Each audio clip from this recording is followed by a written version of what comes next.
भाइयों ये है डांसिंग का। गाइस अपन लोग आए हैं सर पे पैडा वो देखें आप उधर, ये जिंदगी होती है जब आपकी गर्लफ्रेंड बन जाती है। I'm catching feelings from all the dealings. Am I astray? मैं सुबह के 6 बज रहे हैं और मैं यहाँ से काम से निकला था अपने व्लॉग बना रहे हैं एज यूजुअल। बट देखो क्या दिखा मेरे को सुबह सुबह, यहाँ पे कैंगरूज दिखे हैं सुबह सुबह। देखो ये कैंगरूज भी नहीं है, वॉलबीज हैं छोटे छोटे। कैंगरू और वॉलबी में फ़र्क होता है। और उधर वो घोड़े, उनको ऐसे चादरें पहना रखी उन्होंने, ये देखो। तो सारा जू खोल रखा है यहाँ पर। वो काला घोड़ा भी पीछे, यार तेरा काले घोड़े वर्गा।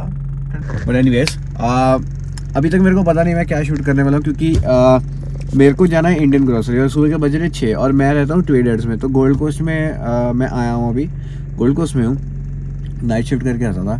तो मेरे को ना इंडियन ग्रोसरी सब तीनों मेरे को घूर रहे हैं, तीनों मेरे को घूर रहे हैं लिटरली। उछलता गया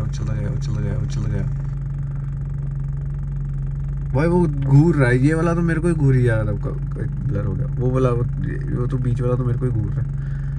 अब वो उधर वाला घूरना शुरू हो गया, वो वाला घूर रहा है। अरे भाई घूर के अब ये वाला घूरने लग पड़ा। भाई घूर के रहे, मैं क्या तुम्हारी किडनी थोड़ा ले जाऊँगा भाई, क्या मैं तुम्हारी किडनी थोड़ा ले जाऊँगा, क्या कर रहे हो? कुछ नहीं, खाओ घास खाओ। वो घोड़ा आया काला, वो घोड़ा भी आ गया, काली बॉडी, चीटा मुँह, उसका मुँह चीटा। बट एनीवेज तो मैं ना इंडियन ग्रोसरी जाना मेरे को। तो इंडियन ग्रोसरी अब खुलती 9:30 बजे। तो 9:30 बजे से पहले तो मैं कहीं जा नहीं सकता। और अगर मैं ट्वीडेट्स चला गया तो मेरे को स्पेशली वापस आना पड़ेगा। एक्चुअली में क्या था, मैंने पीटी का एग्ज़ाम दिया था, तो मैं आपको अपनी पीटी की टिप्स भी बताता हूँ और अपना स्कोर भी बताता हूँ कितना आया मेरा। बट मैंने पीटी का एग्ज़ाम दिया रिसेंटली 2 दिन पहले, और मैंने ना ऐसे भगवान को बोला कि भाई मेरे नंबर अच्छे डालो, क्योंकि ऑफकोर्स जो बंदा नर्वस होता है भगवान को बोल देता है। मैंने बोला कि अगर मेरे नंबर अच्छे हैं मैं 2 गुलाब जामुन की पेटी भिजवा दूँ तुमको, पेटी अंदर से डब्बे, ठीक है। तो अरे भाई क्या है, ढोल गिर रहे हैं, क्या हो गया भाई? जैसे छलांग तो नहीं मार देंगे मेरे ऊपर, मेरी गाड़ी के आगे, पता नहीं जो भी है। तो भगवान को हमने बोल दिया कि हम 2 डब्बे गुलाब जामुन के चढ़ा देंगे आपको। तो अब ये पेपर था मेरा 10 तारीख को, आज होगी ये 14, आज 14। तो मैंने बोला था कि सैटरडे हर हालत में चढ़ा दूंगा। अब मेरे को स्पेशली जाना है गुलाब जामुन लेना। 3 घंटे में घूम रहा हूँ इधर उधर, और अभी हो रही है बारिश। मैंने सोचा था ड्रोन शॉट ले लेंगे, वो बारिश हो रही है सुबह की, तो इधर भी फंस गए। मैंने सोचा एक वीडियो एडिट कर रहे हैं तो वो ख़त्म कर लेते हैं, तो गाड़ी में बैठ के एडिट तो मैं कर लूँगा, बट इवेंचुअली वही चीज़ है ना, क्या है गाड़ी में क्या ही होगा यार। बट एनीवेज नहाए हम नहीं हैं, सुबह का ऐसे गंदे घूम रहे हैं, तो बस ऐसे ही है, घर जाके नहा धो लेंगे और क्या है। फिर एक भाई वो उसको क्या हुआ एकदम, मेरे को भूल गया। चल छोड़ो, एनीवेज थोड़ा आगे जाते हैं तो देखते क्या सीन है। What do you say? How are you feeling? Is it the same? I hope you're not planning to waste my time. To my surprise, that was her reply. Now you vibe. So guys सुबह के भागदौड़ के बाद हम गए थे Indian grocery. तो उसके इंडियन ग्रोसरी का मैंने ब्लॉग कुछ नहीं बनाया क्योंकि मेरे को बारिश बहुत ज़्यादा रही थी और साथ में बना नहीं पाया। बट हमने भगवान को भोग लगा दिया है एज़ यूजुअल, जो मैंने आपको स्टोरी बताई उसी कारण। तो अभी मेरे को फ़ोन आया क्योंकि तुषार बरेजा भाई यहाँ पे आया हुआ गोल्ड कोस्ट, तो नवजोत भाई के साथ। तो उन्होंने मेरे को बोला कि आके मिल लो, तो मैंने बोला ठीक है हम आके मिलते हैं। तुम्हारे भाई ने आज लेंस लगाए, नज़र नहीं आ रहे। ये वो last Sydney vlog last day की तरह, तो ठीक लग रहे हैं। मतलब उसमें ब्लू पैंट्स थी, इसमें ब्लैक डाल दिया मैंने, तो मैंने थोड़ा चेंज कर दिया, थोड़ा इंटरचेंज। और I love to be a school boy, तो स्कूल बॉय टाइप। एनीवेज निकलते हैं, और ड्रोन ले लिया साथ में। बारिश वैसे बहुत हो रही है, बारिश बहुत है। मतलब अभी तो बादल है, बारिश नहीं हो रही, पर फिर भी मेरे को ना थोड़ा डर लग रहा है, क्योंकि बारिश अगर होगी तो दिक्कत हो जाएगी।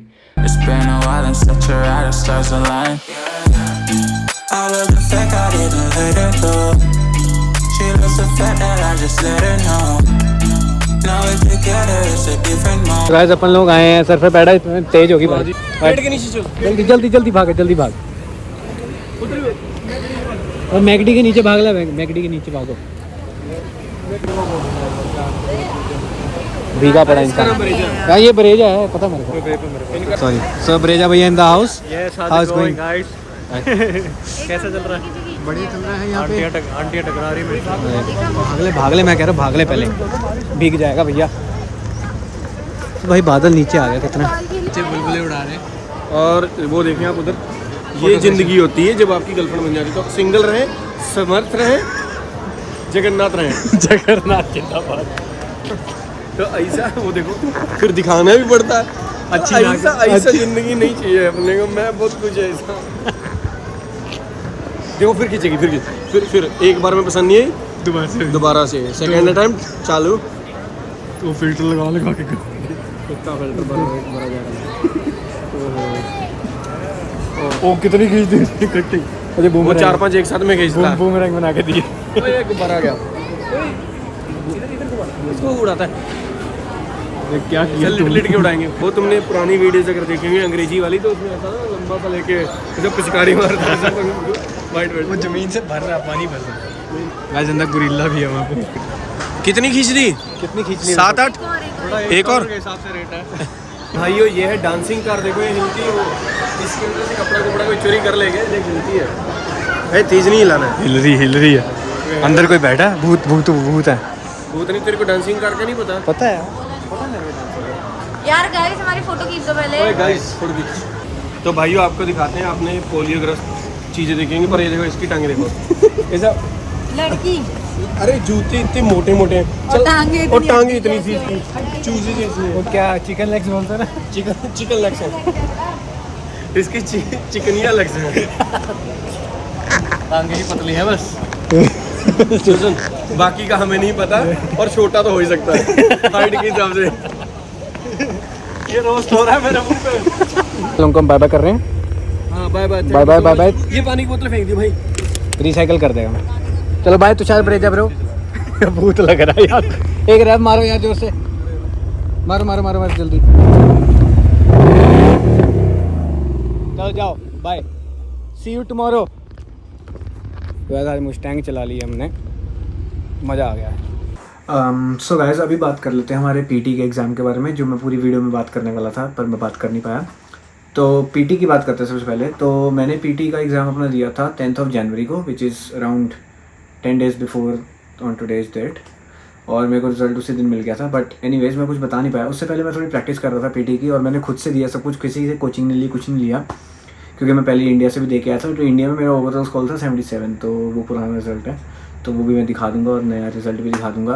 तो मेरे इस बार ही स्कोर आया है। एक मिनट मेरे को लैपटॉप से देखना पड़ेगा कि I have forgotten my score क्योंकि मेरे को 2 का याद है जिसमें हाईएस्ट है मेरे 87 was in listening and 90 was in speaking. तो हमारी स्पीकिंग तुम्हारे भाई की इंग्लिश बहुत अच्छी है भाई। स्पीकिंग में तो ऐसे गाड़ देते झंडे में ऐसे आराम से। बट एनीवेज तो मेरे को बात करनी कि मैंने खाली 3 दिन प्रैक्टिस की होगी ज़्यादा मैं। और मैंने मॉक टेस्ट जो दिए थे मॉक टेस्ट में मेरे मार्क्स आ रहे थे अराउंड कुछ 58। एक में मेरे 58 आए थे। मैं आपको रिजल्ट भी दिखाता हूँ। साफ रिजल्ट दिखाऊंगा सबके रिजल्ट दिखाऊंगा। मेरे को लॉगिन मारना पड़ेगा जहाँ से मैंने मॉक टेस्ट दिए थे। मैंने 2 जगह से मॉक टेस्ट दिए थे और साथ में मैंने एक AP यूनी करके एप्लीकेशन है उससे मैंने वो ली थी। अपना हम अकाउंट भी नहीं देख सकते। चलो ये ख़त्म होगी बात। इसकी अकाउंट नहीं देख सकते पर इसमें मेरे ओवरऑल स्कोर आया था 58। मेरे रीडिंग में थे 55। रीडिंग में मेरे कुछ 55 थे। ये मॉक टेस्ट की बात कर रहा हूँ मैं ऑफिशियल टेस्ट के रिजल्ट की बात नहीं कर रहा।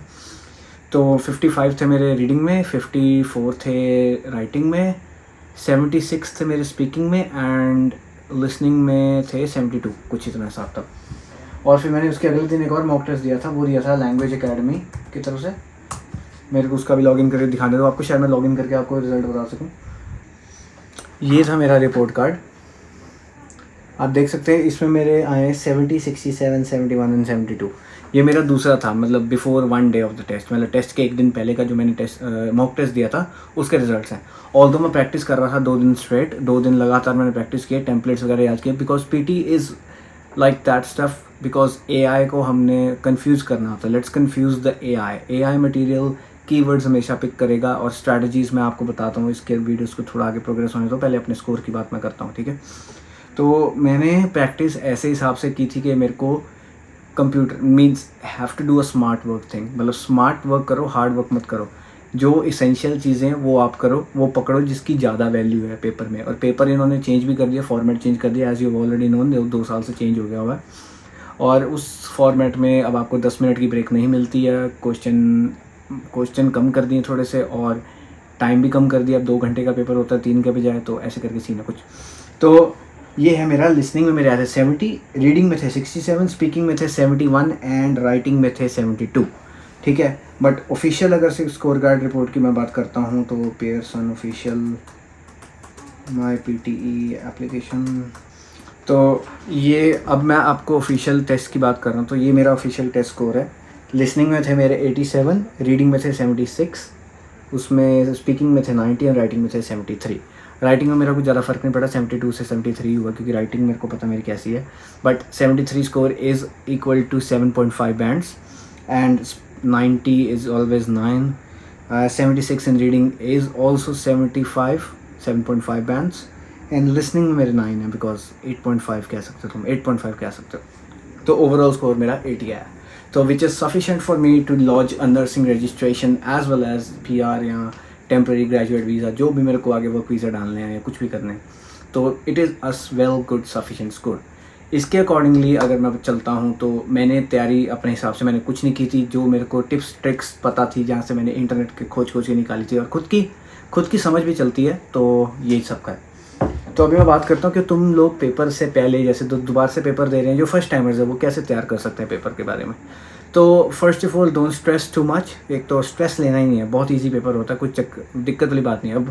अब जो हम मॉक टेस्ट वगैरह करते हैं वो क्वाइट डिफ़िकल्ट होते हैं बिकॉज हमारे पास राइट इक्विपमेंट नहीं होती घर पे या जहाँ पे भी हम प्रैक्टिस करते हैं, या घर पे स्पेशली घर पे प्रैक्टिस करते हैं जो लोग, क्योंकि वो ऐसे सेंटर्स में जाते हैं, सेंटर्स में उनके पास माइक्स वगैरह सब कुछ होता है जिससे क्लियर आवाज़ आती है। मैं एयरपोर्ट से प्रैक्टिस कर रहा था, तो शायद मेरे को लगता है कि उससे थोड़ी नॉइज़ आ रहा होगा बीच में या कुछ हो रहा होगा। और इवन तो तुम्हारे घर के आसपास एनवायरनमेंट नहीं अच्छा होता, कोई घर में कुछ बोलता रहता है, स्पेशली इंडियन हाउस होल्ड ऐसे ही होते हैं जिसमें बात करते रहते हैं लोग, करते रहते चुप नहीं होते हैं, तो that can hardness your score. Of course noise जो होता है ऑफकोर्स पीछे, बट एनीवेज तैयारी करने के लिए आपको क्या करना पड़ेगा, कुछ खास नहीं है। टेम्पलेट्स होते हैं 3-4 टेम्पलेट सर्च करो इंटरनेट पे, और 1-2 वेबसाइट्स हैं, AP uni, language academy, English wise करके, तो उस वेबसाइट्स पे आप जा सकते हो। Although they require subscription, AP uni is free to use, पर आपको स्कोर नहीं बताएंगे until you take a subscription. तो सब्सक्रिप्शन ले लो एक $23 पर मंथ की, अगर 1 महीने में तैयारी हो सकती है अगर आप खुद कर रहे हो तो मैंने 1 महीने की ली थी सब्सक्रिप्शन, वो भी टेस्ट से 2 दिन पहले, 3 दिन पहले मैक्स। तो मेरी 18 फ़ेब को ख़त्म होगी, 18 फ़ेब नहीं 8 फ़ेब को ख़त्म होगी, सॉरी 8-10 को मेरा पेपर था, तो मैंने 7-8 के आसपास सब्सक्रिप्शन ली थी। सब्सक्रिप्शन से मैंने रोज़ के ना 20-20 करने ना इकट्ठे किए, राइटिंग एंड अपना स्पीकिंग एंड राइटिंग।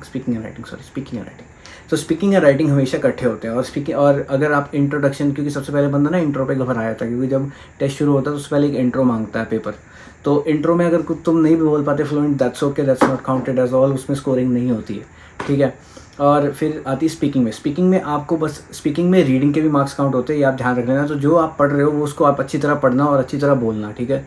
और यही टिप्स हैं मेरी। बस अगर किसी की स्पीकिंग ज़्यादा स्लो है, ज़्यादा स्लो भी मत करो, रोज़ के 20 सेंटेंसेस तो करो रीड अलाउड्स, तो उससे तुम्हारी फ्लुएंसी बनती जाएगी और तुमको वर्ड समझ भी आने शुरू हो जाएंगे कि क्या तुम क्या बोल रहे हो, ठीक है। और नेक्स्ट स्टेप में आए थे हम राइटिंग में। राइटिंग में क्या है, टेम्पलेट्स फॉलो करो जस्ट एज यूजुअल। टेम्पलेट्स में जो कॉमा वगैरह जहाँ पे लगाया उन्होंने, टेम्पलेट रट्टा मार लो, एकदम छाप लो दिमाग के अंदर, और बस अपने आइडियाज़ पुट कर दो उसके अंदर जहाँ पे रिक्वायरमेंट है बस। और ज़रूर रखना, याद रखना कि कीवर्ड्स डालना, कीवर्ड्स के अलावा कुछ मत करना, इररिलेवेंट मत लिख देना, नहीं तो तुम्हारे मार्क्स चले जाएंगे। फिर आता हमारा रीडिंग सेक्शन में कोई टिप्स नहीं है, बस पंचुएशन का ध्यान रखना पड़ेगा। पंचुएशन, वोकैबलरी, ग्रामर या ऐसी चीज़ों का ध्यान रखना पड़ेगा आपको। अगर आपकी वो नहीं भी अच्छी तो रीडिंग इतना मायने नहीं रखता, बिकॉज स्पीकिंग सेक्शन से भी काउंट होती है रीडिंग। तो अगर तुम्हारे उस मेन मॉड्यूल में कम भी आते हैं तो वो स्पीकिंग कवर अप कर लेती है, कुछ समझ रहे ऐसे, तो because we are also reading the sentences there in speaking, तो वो काउंट होता है। रीडिंग में सबसे ज़्यादा मिस्टेक्स मेरी भी सबसे ज़्यादा मिस्टेक्स होती हैं, जो होते हैं जम्बल्ड सेंटेंसेज या रीअरेंज सेंटेंसेज जिसको बोलते हैं। अब रीअरेंज करने में हमें पेयर्स के नंबर मिलते हैं। अगर जो भी तुमने पेयर बना दिया, ऑल तो पूरा सेंटेंस गलत है या कुछ भी है, तुमने अगर जैसे एक सीक्वेंस है 1 2 3 4, असली सीक्वेंस होना चाहिए था 2 4 1 5। अगर आपने 2 4 को इकट्ठा जोड़ के लास्ट में भी लिख दिया ना, तो that's okay, you will get 1 point. Negative marking कोई नहीं होती है जिससे तुम्हारे मार्क्स हार्डनेस हों। लिसनिंग में अब आते हैं, लिसनिंग की बात कर लेते हैं। लिसनिंग में मैंने कुछ ज़्यादा ध्यान नहीं दिया था, क्योंकि लिसनिंग मेरे को पता था कि मेरी स्ट्रॉन्ग है। वो ऐसे है क्योंकि मैं इंग्लिश गाने बहुत सुनता था पहले, और आई थिंक सो मैं इंग्लिश गाने सुनते सुनते दोहराता बहुत था और उसको गाता बहुत था, ऐसे मतलब रिपीट करता रहता था एक साथ। तो आई गेस मेरी इंग्लिश उससे थोड़ी तेज़ हुई है, आई गेस सो। मैं वो कुछ बता नहीं पा रहा कि सीधा निशाना, बट मैं सुनता था। और तुम सुनो पॉडकास्ट, सुनो इंग्लिश में कुछ सुनो, बिकॉज आपकी तो लिसनिंग ना काफ़ी अच्छी हो जाती है अगर आप कुछ पॉडकास्ट वगैरह सुनते हो। तो पॉडकास्ट सुनना हिंदी में मत सुनो, इंग्लिश के सुन लो पॉडकास्ट। एंड्रयू टेट हमारा भाई टॉप जी, उसका सुनो, अभी जेल में बेचारा, पर चलो हम उसको फॉलो नहीं करते, उसकी आइडियोलॉजी फॉलो नहीं करते, but he is a cool guy, मेरे को कूल लगता है बस, और कुछ नहीं है, गाड़ी वगैरह में बस। तो लिसनिंग का पार्ट इवेंचुअली तुम्हारे डेली स्किल्स पे डिपेंड करता है, तुम कितने गाने वगैरह सुनते हो, तुम कितना ध्यान से चीज़ सुनते हो बस। क्योंकि उसमें तुम्हारी राइटिंग भी काउंट होएगी, क्योंकि तुमको एक सेंटेंस बोलते हैं वो सुनना तुमने और तुमको लिखना है, तो ऐसे करके चीज़ें हैं। समरीज में भी उसमें तुम्हारा राइटिंग भी काउंट होता है, तो प्लीज़ उसको अच्छी तरह करना और गलतियाँ मत करना। So I have got overall score of 80 in which I have got 90 in speaking. तो 90 इन स्पीकिंग लाना इजी है। I messed up some steps in it. Speaking में मैंने मेस भी किया था, बट कंप्यूटर ने कीवर्ड्स को पिक किया क्योंकि मैं कीवर्ड्स बोलता था, और इसलिए मेरे 90 स्कोर आए हैं। और ऊपर से मेरे लिसनिंग में भी 87 आए हैं, जो ऑल्दो मैं भी वहाँ पे मिस कर गया था कुछ वर्ड्स। एक सेंटेंस आ गया था मेरे को 16 वर्ड्स का, which is very tough to understand and very tough to memorise. ठीक है, 12 वर्ड्स तक बंदा मेमोराइज कर सकता है आराम से इन अ सिंगल गो, बट उसके बाद नहीं कर पाता। और ऑफ कोर्स तुम्हारे पास नोट पैड वगैरह सब होते हैं जिससे तुम लिख सकते हो। बट ये टिप्स है मेरी, बस ज़्यादा स्ट्रेस नहीं लेना। ऑफ कोर्स स्ट्रेस जितना लोगे उतना जल्दी तुम भूल जाओगे चीज़ें। और लिसनिंग को ध्यान से करना। आज मैं तो लिसनिंग में स्ट्रैटेजी लेके चलता था, अगर कोई बंदा मेरे को सेंटेंस बोल भी रहा है, इवन इट्स 12 वर्ड्स, तो मैं पहला आधा जैसे भी बोलता था ना वो दोहराना शुरू कर देता था, और साथ साथ में ना जो उसका लेटर हाफ है वो लिख देता था। और वो पूरा लिखा भी नहीं जाता, बट तुम एटलीस्ट ऐसा कुछ लिख सकते हो जिससे हिंट पता चल जाते हैं तुमको कि भाई यही था। और कई बार बंदे इतना रश में लिखते हैं, कहीं उनको अपनी हैंड राइटिंग ही नहीं समझ में आती कि भाई उन्होंने लिखा क्या, तो वो वहाँ पे रुक जाते हैं, फिर उनको समझ ही नहीं आता क्या लिखना है, तो वहाँ पे वो गलती करते हैं। But anyways that's my tips for PTE। और if you can get a perfect score in speaking बहुत मायने रखती है। स्पीकिंग बहुत वैल्यूबल वो चीज़ होती है। अगर तुम्हारे 9 आ रहे हैं उसमें, तो Australians will consider you good at speaking, okay, and listening as so इन दोनों में अच्छी लेके आओ। राइटिंग और रीडिंग ज़्यादा मैटर नहीं भी करती है, क्योंकि तुम राइट यहाँ पे ज़्यादा नहीं करते हो सिवाय असाइनमेंट्स वगैरह के, पर यहाँ पे वोकैबुलरी कोई तुम्हारी चेक नहीं करेगा। Speaking and listening matters the most in Australia actually. So anyways guys, अगर आपको वीडियो थोड़ी सी भी अच्छी लगी प्लीज़ लाइक कर देना, वीडियो को कमेंट करना, शेयर करना, सब्सक्राइब करना मेरे चैनल को। आपको मिलता हूं नेक्स्ट वीडियो, तब तक के लिए बाय बाय, टेक केयर।